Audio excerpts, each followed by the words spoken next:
नमस्कार दोस्तों, मैं गुलाब ठाकुर अन अकेडमी के इस यूट्यूब चैनल पर आपका स्वागत करता हूं।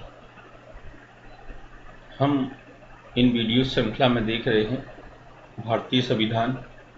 भारतीय संविधान के अंतर्गत पिछले टॉपिकों में मैंने आपको लोकपाल पढ़ाया था और साथ ही चर्चा की थी कि चूँकि राज्यों में लोकायुक्त का गठन किया गया है, केंद्रीय स्तर पर लोकपाल और राज्य स्तर पर लोकायुक्त। यानी अगर मैं बात करूँ तो जो केंद्रीय स्तर पर लोकपाल का गठन किया गया है उसका ही राजकीय प्रतिरूप लोकायुक्त है।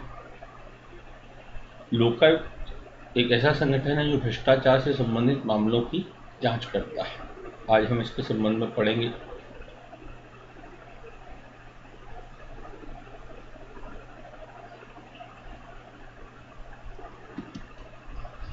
लोकायुक्त के संबंध में हम सबसे पहले भूमिका देखेंगे कि लोकायुक्त होता क्या है। फिर लोकायुक्त के कार्यों को देखा जाएगा कि लोकायुक्त मुख्य रूप से क्या कार्य करता है। लोकायुक्त की आलोचनाएं क्या क्या हैं, किन किन आधारों पर लोकायुक्त की आलोचना की जाती है। इसके बाद देखेंगे लोकायुक्त संगठन में सुधार के क्या क्या सुझाव हम दे सकते हैं। तो इससे जो प्रश्न बनते हैं, जैसे कि पिछले वीडियोस में मैंने प्रश्न बताए थे, तो कई छात्रों ने मुझे उनको उत्तर लिखकर भी भेजे हैं। तो इससे संबंधित पहले आप प्रश्न नोट डाउन कर लीजिए। पहला प्रश्न तो है, लोकायुक्त की अवधारणा को स्पष्ट कीजिए। दूसरा प्रश्न है, लोकायुक्त संगठन का आलोचनात्मक वर्णन कीजिए। तीसरा है, लोकायुक्त संगठन के कार्यों को स्पष्ट करते हुए इस संगठन में और क्या क्या सुधार किए जा सकते हैं उसके संबंध में अपने सुझाव दीजिए। ठीक है, ये कुछ लॉन्ग क्वेश्चन है जो लोकायुक्त संगठन से बन सकते हैं या बने हैं। लोकपाल जो मैंने पिछला वीडियो पढ़ाया था उसके संबंध में भी मैंने प्रश्न बताए थे। एक बार फिर मैं उनका रिवीजन कर देता हूँ प्रश्नों का। आप चाहें तो लोकपाल से संबंधित प्रश्न भी लिख लीजिए।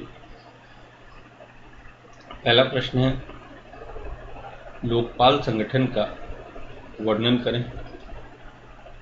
तीसरा है, लोकपाल एवं लोकायुक्त अधिनियम 2013 की समीक्षा करें। तीसरा है, लोकपाल के संरचना और उसके कार्यों को स्पष्ट करें। तो ये कुछ प्रश्न हैं जो लोकपाल से बन सकते हैं। अब हम यहाँ लोकायुक्त के संबंध में देखते हैं। लोकायुक्त संगठन की जैसे कि मैं बात की मैंने कि हम भूमिका देखेंगे, इसके कार्य, फिर आलोचना, उसके बाद सुझाव।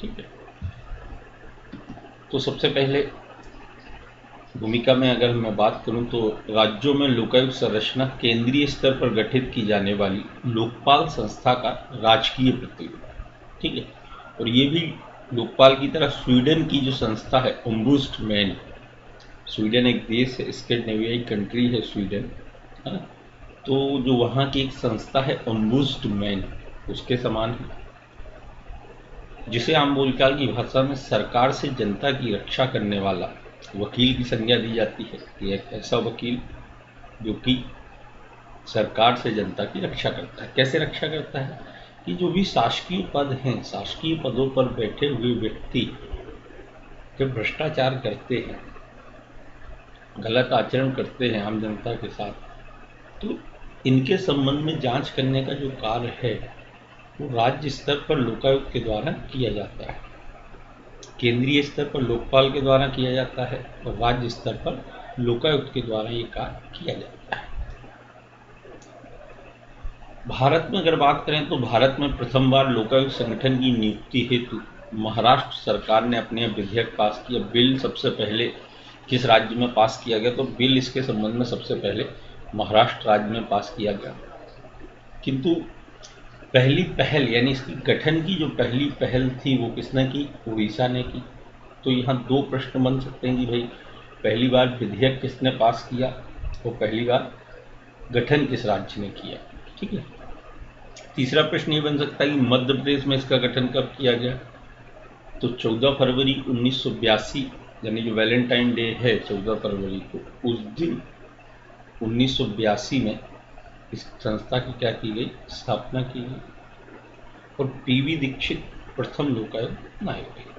ठीक है, ध्यान रखिएगा। मध्य प्रदेश में 1982 में ही इसका गठन कर दिया गया। जैसा कि मैंने लोकपाल जब मैं पढ़ा रहा था उस समय आपको बताया था कि मध्य प्रदेश में लोकायुक्त संगठन का गठन ऑलरेडी पहले से ही हो चुका है।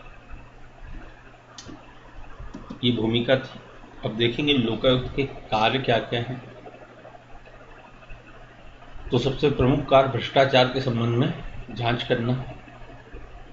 दूसरा, मध्य प्रदेश लोकायुक्त अधिनियम 1981 के अनुसार उच्च स्तरीय राजनीतिक प्रशासनिक कदाचार की जांच करना कि जो राजनीतिक पदों पर जो व्यक्ति बैठे हैं, अगर वो प्रशासनिक कदाचार करते हैं, कदाचार मतलब भ्रष्टाचार, या हम बात करें गलत आचरण करते हैं, तो उनकी जांच करने का कार्य भी लोकायुक्त ही करता है।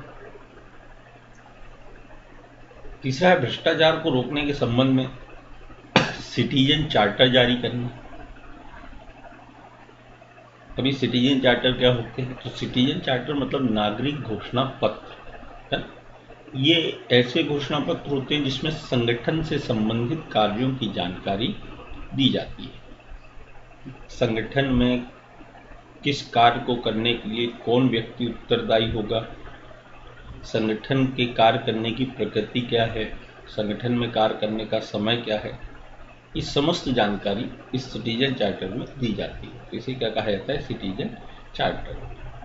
ठीक है, सबसे पहले ब्रिटेन में जारी किया गया, फिर उसके बाद भारत में भी सिटीजन चार्टर कई विभागों में जारी किए गए। अगर आप बैंक वगैरह गए हों तो आपने वहाँ देखे होंगे दीवार पर लिखा रहता है कि कैशियर कौन है, कैश जमा करने का समय कितना है, बैंक के लंच का समय कितना है, बैंक के बंद होने का समय कितना है। तो ये जो होता है इसे क्या कहा जाता है? Citizen charter. ठीक है, तो भ्रष्टाचार को रोकने के संबंध में सिटीजन चार्टर जारी करने का कार्य भी लोकायुक्त के द्वारा किया जाता है। राष्ट्रीय स्तर पर लोकायुक्त सम्मेलन में भाग लेना। तो विभिन्न राज्यों के लोकायुक्त के समय समय पर सम्मेलन होते रहते हैं। इन सम्मेलनों में भाग लेना भी लोकायुक्त का एक कार्य है। अगला कार्य है लोकायुक्त व उसकी जो संस्थाओं के प्रति जनता में निष्पक्षता का भाव पैदा करना। तो ये बताना कि हम जो कार्य कर रहे हैं वो निष्पक्ष रूप से कर रहे हैं, बिना किसी राजनीतिक, बिना किसी प्रशासनिक दबाव में आए अपने कार्यों को पूरा करना। और कुछ विभिन्न मामलों में लोकायुक्त जांच भी करता है, जैसे कि स्वयं या अन्य व्यक्तियों के लाभ हेतु अपने पद का अगर किसी सरकारी अधिकारी ने दुरुपयोग किया हो, या किसी दूसरे व्यक्ति को क्षति या नुकसान पहुंचा रहा हो जानबूझ के, तो ऐसे मामलों की जांच भी लोकायुक्त संगठन के द्वारा की जाती है। सरकारी कर्मचारी के तौर पर व्यक्तिगत स्वार्थ हेतु भ्रष्ट विचार से प्रेरित होकर अगर कोई कार्य किया, अगर कोई सरकारी कर्मचारी है और वो व्यक्तिगत स्वार्थ के लिए भ्रष्ट विचार से प्रेरित होकर अगर कोई कार्य करता है, तो उसकी जांच भी लोकायुक्त संगठन के द्वारा की जाती है। अगर किसी के पास आय से अधिक संपत्ति किसी ने अर्जित की हो, कि आपकी आय जितनी है उससे अगर अधिक संपत्ति है, तो आय से अधिक संपत्ति के मामलों में भी लोकायुक्त संगठन जांच का कार्य करता है। तो ये तो साहब लोकायुक्त के कार्य थे। लोकायुक्त के कार्यों के बाद हम देखेंगे इसकी आलोचना किन किन आधारों पर की जाती है। तो सबसे पहली लोकायुक्त की जो आलोचना की जाती है वो ये कहा जाता है कि भाई किसी अधिकारी या जनप्रतिनिधि के विरुद्ध जांच करने या न्यायालय में चालान पेश करने हेतु इसको राज्य सरकार से अनुमति लेनी पड़ती है। जब बिना राज्य सरकार से अनुमति लिए ये ना तो जांच कर सकता है और ना ही न्यायालय में चालान पेश कर सकता है। तो सामान्यतः देखा जाता है कि राज्य सरकारें अनुमति देने में बहुत अधिक विलंब करती हैं, या कई बार तो अनुमति प्रदान ही नहीं की जाती। फलता क्या होता है? जांच में विलंब होता है ना। इसको हम कह सकते हैं राजनीतिक उदासीनता या राजनीतिक पक्षपात के कारण इनको अनुमति लेना पड़ती है और अनुमति मिलने में विलम्ब होता है। तो अनुमति मिलने में विलम्ब होता है, फलतः जांच में भी विलम्ब पाया जाता है। ठीक। दूसरी जो आलोचना की जाती है साहब, तो कहा जाता है कि लोकायुक्त को स्वयं दंड देने का अधिकार नहीं है। ये केवल क्या करता है, जांच करता है और जांच करने के बाद राज्य सरकार को दंड देने की मात्र सिफारिश कर सकता है। अब उसके बाद राज्य सरकार दंड देती है या नहीं देती है, राज्य सरकार पर डिपेंड करता है। तो लोकायुक्त को स्वयं दंड देने का अधिकार नहीं है और राज्य सरकार को मात्र दंड देने की सिफारिश कर सकता है। ये इसकी दूसरी आलोचना की जाती है। तीसरी जो आलोचना की जाती है उसमें कहा जाता है कि भाई इसको विभिन्न कार्य करने के लिए राज्य सरकार से जानकारी चाहिए रहती है, और जब ये राज्य सरकार से जानकारी मांगता है तो जो राज्य सरकार के अन्य शासकीय विभाग हैं, ये विभाग क्या करते हैं, जानकारी देने में जानबूझ के विलम्ब कार्य करते हैं। तो जब ये शासकीय विभाग जानकारी देने में विलम्ब करते हैं तो इसके कार्यों में भी क्या होता है, विलम्ब होता है। ठीक, क्योंकि सारे डाटा तो इसके पास नहीं होते, इसे अन्य विभागों से डाटा कलेक्ट करने पड़ते हैं। उसके आधार पर ये जांच करने का कार्य या छापे मारने का कार्य उसके आधार पर इसके द्वारा किया जाता है। अगली जो सबसे प्रमुख आलोचना इसकी की जाती है कि भाई जनता में लोकायुक्त के प्रति जागरूकता का अभाव है। अब जैसे हम और आपको ही ले लीजिए कि अभी तक आपने टॉपिक नहीं पढ़ा था तो आपको लोकायुक्त के बारे में जानकारी नहीं थी। जब पढ़े लिखे लोगों को जानकारी नहीं होगी तो आम जनता या जो अनपढ़ जनता है उससे जानकारी की तो अपेक्षा की ही नहीं जा सकती है ना। तो ऐसा कहा जाता है कि भाई जनता में लोकायुक्त के प्रति जागरूकता का अभाव है, ये भी लोकायुक्त संगठन की एक कमी है। अगली आलोचना की जाती है कि लोकायुक्त की गतिविधियों हेतु राज्य सरकार कर्मचारियों की उपलब्धता नहीं कर पाती है। अब ये सबसे बड़ी प्रॉब्लम है कि लोकायुक्त के अपने स्वयं के कर्मचारी नहीं हैं। इसे जब भी छापा मारना होता है या कोई कार्रवाई करनी होती है तो इसे राज्य सरकार के कर्मचारी चाहिए होते हैं। कई बार राज्य सरकार अपने कर्मचारी उपलब्ध नहीं करा पाती है। राज्य सरकार कह देती है साहब हमारे पास ही कर्मचारियों की उपलब्धता नहीं है। तो इसका स्वयं का एक संगठन ना होना, इसके स्वयं की कर्मचारी लॉबी का ना होना भी इसकी एक आलोचना की जाती है। तो ये लोकायुक्त संगठन की आलोचनाएं हैं कि भाई राज्य सरकार से अनुमति लेनी पड़ती है, इससे विलम्ब होता है, स्वयं को दंड देने का अधिकार नहीं है, ये राज्य सरकार के द्वारा दी गई जानकारी पर ही कार्य करता है और जो विभाग हैं जानकारी देने में अनावश्यक विलम्ब करते हैं। जनता में लोकायुक्त के प्रति जागरूकता का अभाव है। लोकायुक्त की गतिविधियों हेतु राज्य सरकार से इसको कर्मचारी लेने पड़ते हैं। ये सब इसकी आलोचना की जाती है। अब हम देखेंगे साहब आलोचनाओं के बाद कि इस संगठन में सुधार के हम क्या क्या सुझाव दे सकते हैं, क्या क्या सुधार किए जा सकते हैं। तो सबसे पहला सुझाव ये होगा कि लोकायुक्त को संवैधानिक अधिकार प्रदान किए जाए।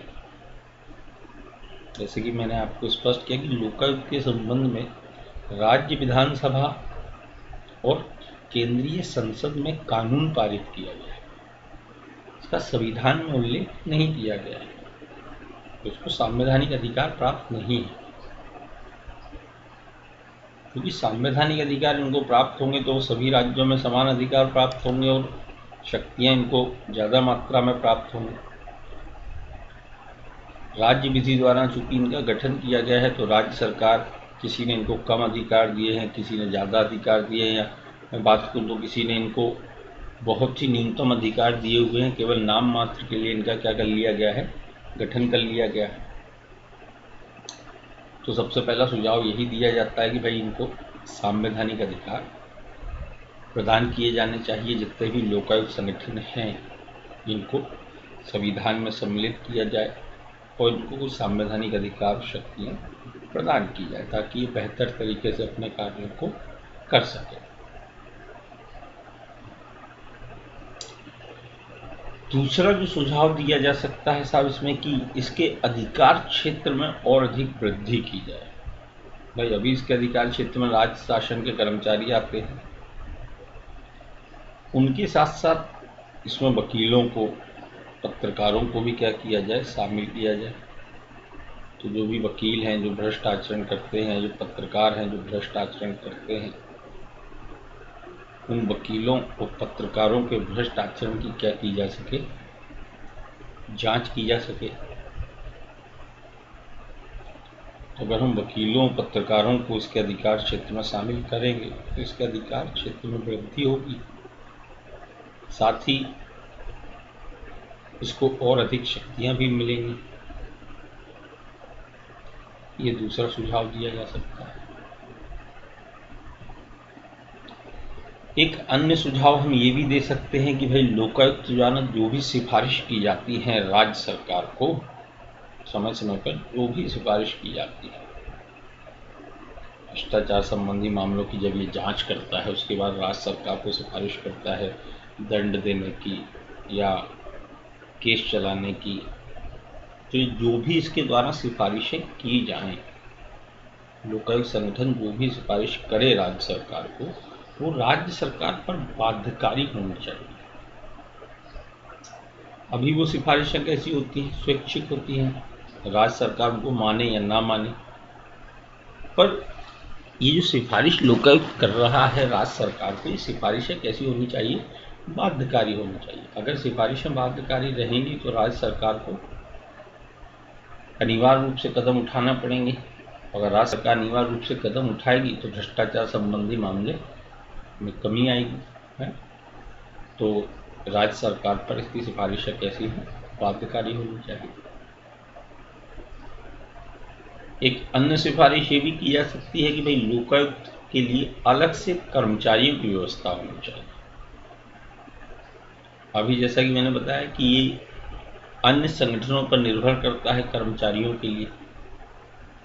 जब भी इसको जांच करना होती है, ये जब भी इसको छापे डालना होते हैं कार्रवाइयों में, इसको राज्य सरकार से कर्मचारी मांगने पड़ते हैं। कई बार तो इनके कार्यों की गोपनीयता भी क्या हो जाती है, भंग हो जाती है। तो ये सुझाव दिया जा सकता है कि लोकायुक्त हेतु अलग से कर्मचारियों की व्यवस्था होनी चाहिए। अगर लोकायुक्त के लिए अलग से कर्मचारी होंगे तो ये और अधिक स्वतंत्र होकर और अधिक निष्पक्ष होकर अपने कार्यों को पूरा कर पाएंगे, है ना। तो इसलिए सुझाव में ये सुझाव दिया जाता है कि लोकायुक्त के लिए अलग से कर्मचारियों की व्यवस्था की जानी चाहिए। एक और सुझाव दिया जा सकता है कि भाई लोकायुक्त को दंड देने की शक्ति होनी चाहिए। अब दंड देने की शक्ति नहीं है तो इसलिए कई बार आलोचना स्वरूप ये कह दिया जाता है कि भाई जो लोकायुक्त है वो दंत विहीन शेर के समान है, मतलब ऐसा शेर है जिसके दांत हैं ही नहीं। अब सोचिए अगर किसी शेर के दांत ना हो, नाखून ना हो, तो वो शेर केवल नाम का शेर रह जाएगा, क्योंकि वो शिकार तो फिर कर ही नहीं पाएगा। शिकार करने के लिए शेर के पास दांत का होना और नाखूनों का होना आवश्यक है। दो चीजें ही शेर की क्या होती हैं, शक्तियां होती हैं। कभी मिलिए आप शेर से तब आपको पता चलेगा, है। तो देखेंगे आप, उसके दांत देखेंगे, नाखून देखेंगे और फिर जो परिणाम होगा वो दुनिया देखेगी, ठीक है। तो मतलब मेरा यहाँ ये कहना है कि लोकायुक्त के पास चूंकि दंड देने का अधिकार नहीं है, वो केवल जांच करता है, इसलिए क्या कहा जाता है, दंत विहीन शेर कहा जाता है। ऐसा शेर जिसके पास दांत नहीं है। तो कहा जाता है कि लोकायुक्त को दंड देने का भी अधिकार होना चाहिए। जो भी जांच करे, जांच में जो भी व्यक्ति दोषी पाया जाए तो फिर लोकायुक्त के पास अधिकार हो कि वो उन्हें दंडित कर सके। तो ये तो थे साहब आपका लोकायुक्त संगठन,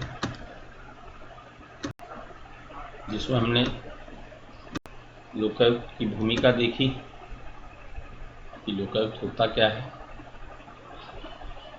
क्या क्या कार्यों को करता है, आलोचनाएं क्या क्या हैं और क्या क्या सुझाव दिए जा सकते हैं, है ना।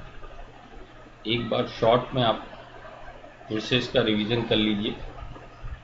कोई डाउट आता है तो आप बता सकते हैं, मैं आपका यहीं पर डाउट क्लियर कर दूंगा। तो सबसे पहले भूमिका में हमको बताना है कि लोकायुक्त एक ऐसा संगठन है जो राज्य सरकार के कर्मचारियों के विरुद्ध जो भी भ्रष्टाचार से संबंधित मामले आते हैं, उन भ्रष्टाचार से संबंधित मामलों की क्या करता है, जांच करता है। सबसे पहले इसके संबंध में कानून महाराष्ट्र सरकार द्वारा पारित किया गया। फिर उड़ीसा सरकार ने इसके संबंध में सबसे पहले पहल की। 14 फरवरी 1982 1982 को भोपाल में इसका मुख्यालय है लोकायुक्त का, मध्य प्रदेश में लोकायुक्त का गठन किया गया। फिर इसके कार्यों को देखेंगे साहब कि भ्रष्टाचार से संबंधित सभी मामलों की जांच करना। लोकायुक्त अधिनियम 1981 में जो इसको कार्य दिए गए उन कार्यों को करना। लोकायुक्त संगठन सम्मेलन जो होते हैं उनमें भाग लेना।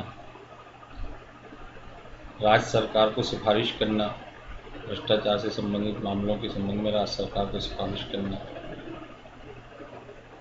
भ्रष्टाचार संबंधित मामलों की जांच करना, जो भी प्रशासनिक अधिकारी कदाचार से भ्रष्टाचार करते हैं, मतलब व्यक्तिगत लाभ के लिए या दूसरे को लाभ पहुंचाने के लिए या जानबूझकर किसी को क्षति पहुंचाने का कार्य वो किया जाता है, तो ऐसे मामलों की जांच करना भी लोकायुक्त का कार्य है। फिर आलोचना देखें, क्या क्या आलोचना। तो पहली आलोचना कि भाई इसको जांच करने के लिए राज्य सरकार की अनुमति की आवश्यकता होती है और राज्य सरकार कई बार अनुमति देने में विलम्ब करती है, जिससे लोकायुक्त के कार्यों में भी विलम्ब होता है। आप देखें लोकायुक्त के कईयों पर छापे पड़े हुए आज भी 10-10, 15-15 साल हो गए, लेकिन अभी तक उनके विरुद्ध कार्रवाई नहीं हो पाई है।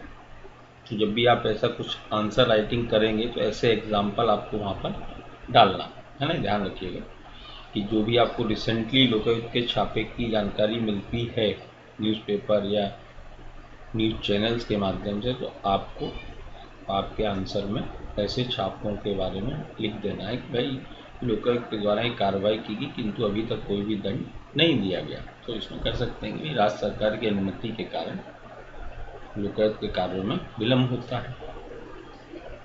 अगली आलोचना ये कह सकते हैं भाई लोकायुक्त को दंड देने की शक्ति नहीं है, ये केवल जांच करता है, दंड देने की शक्ति नहीं है, इसलिए इसको दंत विहीन शेर की संज्ञा भी दी जाती है। अगली आलोचना में ये कह सकते हैं कि भाई ये जानकारी में विलम्ब, राज्य सरकार से जो भी जानकारी मांगता है राज्य सरकार जानकारी देने में विलम्ब करती है, जिससे इसकी कार्रवाइयों में भी क्या होता है, विलम्ब होता है। अगली आलोचना, इस आलोचना के बाद सुझाव। जो आलोचनाएं हैं वही क्या है, सुझाव है। सामान्य भाषा में अगर बात करें तो आप ये कह सकते हैं, जैसे कि आलोचना ही को आप सुझाव बना लीजिए कि भाई राज्य सरकार से इसको अनुमति ना लेना पड़े, इसको दंड देने की शक्ति हो, राज्य सरकार पर इसकी जो सिफारिशें हो बाध्यकारी हो। ये इसी टाइप की जो आलोचनाएं होती हैं उन्हीं में सुधार के आप क्या कर सकते हैं, सुझाव। जब भी कभी सुझाव पूछा जाता है एग्जाम में, है ना, ध्यान रखिएगा। तो सुझाव में यहाँ हमने बताया सबसे पहला कि संवैधानिक अधिकार प्रदान, लोकायुक्त संगठन को संवैधानिक अधिकार प्रदान किए जाए। दूसरा, इसके अधिकार क्षेत्र में वृद्धि की जाए, वकीलों और पत्रकारों को भी क्या किया जाए, इसके अधिकार क्षेत्र में शामिल किया जाए। तीसरा, इसको दंड देने की शक्तियां प्रदान की जाए। ठीक, तो ये कुछ सुझाव और इसको शॉर्ट में आप एक बार रिवाइज कर लीजिए, पढ़ लीजिए पीपीटी के माध्यम से। अगर आपको कुछ डाउट आता है तो चर्चा कर लेंगे। इस पर हमने लोकायुक्त के बारे में बताया कि स्वीडन की संस्था ओम्बुड्समैन के समान है, जिसे सरकार से जनता की रक्षा करने वाला वकील कहा जाता है। फिर बताया कि कब कहाँ इसका गठन किया गया, मध्य प्रदेश में कब इसका गठन किया गया। फिर हमने लोकायुक्त के कार्य देखे, क्या क्या कार्य करता है। भ्रष्टाचार संबंधी मामलों की जांच, प्रशासनिक कदाचार की जांच, सिटीजन चार्टर, लोकायुक्त सम्मेलन, जनता में निष्पक्षता, विभिन्न मामलों की जांच, ये सब क्या है, इसके कार्य हैं। फिर आलोचनाएं, 5 यहाँ पर हमने आलोचनाएं देखी।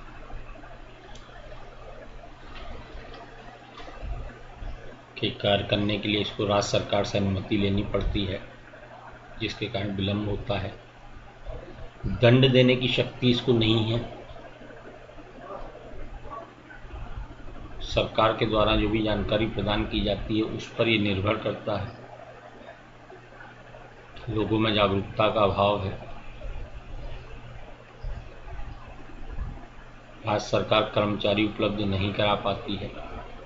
ठीक, ये कुछ इसकी आलोचनाएं थी। फिर हमने इसके संबंध में सुझाव देखे। संवैधानिक अधिकार प्रदान किए जाएं, अधिकार क्षेत्र बढ़ा दिए जाएं, जो सिफारिशें ये करता है वो राज्य सरकार पर बाध्यकारी हो, अलग से कर्मचारियों की व्यवस्था होनी चाहिए, दंड देने की शक्ति होनी चाहिए। ये कुछ सुझाव थे। ठीक है, क्वेश्चन जैसा कि मैंने बता ही दिया आपको कि लोकायुक्त को स्पष्ट करते हुए इसके प्रमुख कार्य बताएं। दूसरा ये कह सकते हैं कि भाई लोकायुक्त की अवधारणा को स्पष्ट करते हुए इसका आलोचनात्मक वर्णन करें। तीसरा, लोकायुक्त संगठन को स्पष्ट करते हुए इसमें और क्या क्या सुधार किए जा सकते हैं उनके संबंध में अपने सुझाव दें। कि ये कुछ क्वेश्चन हैं जो इसके संबंध में बन सकते हैं, है ना। शॉर्ट में कई क्वेश्चन बन सकते हैं, पर इनका ध्यान रखिएगा, ये लॉन्ग क्वेश्चन है।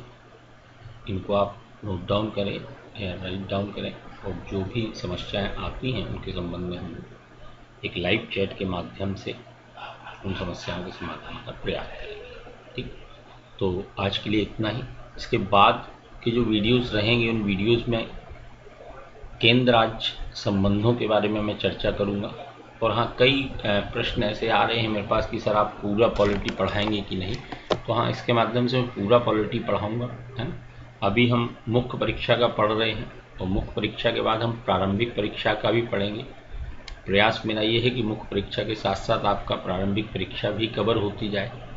पर अगर मुख्य परीक्षा के टॉपिक आपके क्लियर रहेंगे तो प्रारंभिक परीक्षा के फैक्ट याद करना आसान हो जाएगा। तो इस बात का ध्यान रखिएगा कि पहले हम मुख्य परीक्षा का पढ़ रहे हैं, इसीलिए मैं क्वेश्चन आपको देता जा रहा हूँ ताकि आपके क्वेश्चन भी क्लियर रहें, आप उसका उत्तर लेखन का कार्य भी साथ साथ कर सकें। तो आज के लिए इतना ही। धन्यवाद।